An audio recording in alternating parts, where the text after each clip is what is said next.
Hey everyone, today in this video we are going to talk about a common error that many Android users face while installing apps manually. The error message shown is app not installed as packaged appears to be invalid. This video is created for educational and informational purposes only. The solutions shared here are based on common technical scenarios and may vary depending on device model, app version or server condition. For official assistance, please contact the respective app support team. So basically, this error means that your Android device is unable to verify or install the APK file. It thinks the app package is either corrupted, incomplete or not compatible with your phone. This usually happens when you download apps from third-party sources instead of the Play Store.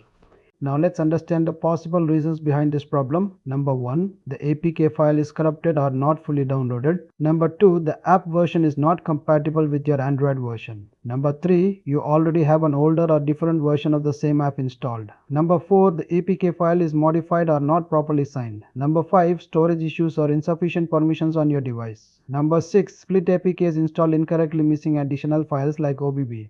Solution 1. First, delete the APK file and download it again from a trusted source. Make sure the download completes 100%. Solution 2. Check your Android version. If your device is too old, the app may not support it. Try installing an older compatible version. Solution 3. If Messenger or any app is already installed, uninstall the existing version completely, then try installing the APK again. Solution 4. Clear storage space.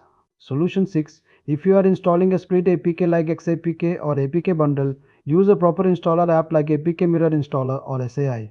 Solution 7. Restart your phone and try again. Sometimes temporary system glitches cause this error. So these were the most effective methods to fix the app not installed as package appears to be invalid error.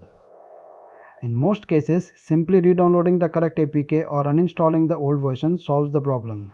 If you still face issues, I recommend installing apps directly from the Google Play Store for better safety and compatibility. If this video helped you, don't forget to like, share and subscribe for more tech solutions. See you in the next video.